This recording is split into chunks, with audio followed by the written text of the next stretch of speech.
ഇന്ന് ഞാൻ എന്റെ മാമനെ കൊണ്ടാക്കാൻ മാംഗ്ലൂർ എയർപോർട്ടിലേക്കും പിന്നെ ഇതുവരെയും ട്രെയിനിൽ കയറാത്ത എന്റെ അനിയനെ കൂട്ടി ട്രെയിനിൽ കോഴിക്കോട് വരെ പോവാന്ന്. രാവിലെ തന്നെ പെട്ടിയൊക്കെ വണ്ടിയിലിട്ട് നേരെ എയർപോർട്ടിലേക്ക് കിട്ടും. ഇതാണ് എന്റെ മാമൻ. ബാക്കിലുള്ള പൊടികൾ മൊത്തം എന്റെ കസിൻസ് ആണ്. അങ്ങനെ അവിടെ എത്തി വണ്ടിയൊക്കെ പാർക്ക് ചെയ്ത് നേരെ അകത്തോട്ട് കയറി. നമ്മൾ ചെറുപ്പം തൊട്ട് വരുന്ന എയർപോർട്ടാണിത്.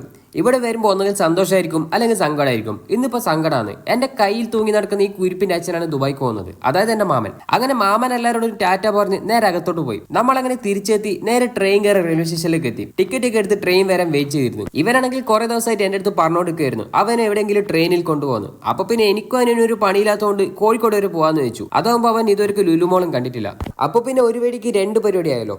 ആദ്യം ഒരു ട്രെയിൻ വന്നു, പക്ഷെ അതിൽ കാല് കുത്താൻ പോലും സ്ഥലമില്ലാത്തതുകൊണ്ട് അടുത്ത ട്രെയിൻ കയറാന്ന് വിചാരിച്ചു. അങ്ങനെ രണ്ടാമത്തെ ട്രെയിനും വന്നു, അതിലും തിരക്കായിരുന്നു. ബട്ട് തിരക്ക് നോക്കി നിന്നാൽ ഇവൻ ഇപ്പോഴൊന്നും ട്രെയിൻ കയറില്ലെന്ന് വിചാരിച്ച് രണ്ടും കൽപ്പിച്ച് കയറി. കുറച്ചു നേരം നിന്നപ്പോൾ തന്നെ നമുക്ക് സീറ്റ് കിട്ടി. ആദ്യമായിട്ട് ട്രെയിനിൽ കയറിയതിന്റെ സന്തോഷവും അതിന് ക്ഷീണവും അവന്റെ മുഖത്ത് നേരെ കാണുന്നുണ്ടായിനി. നമ്മ അവിടുന്ന് ആദ്യം പോയത് SM സ്ട്രീറ്റിലേക്കായിരുന്നു. ശനിയാഴ്ച ആയതുകൊണ്ട് നല്ല തിരക്കുണ്ടായിനി.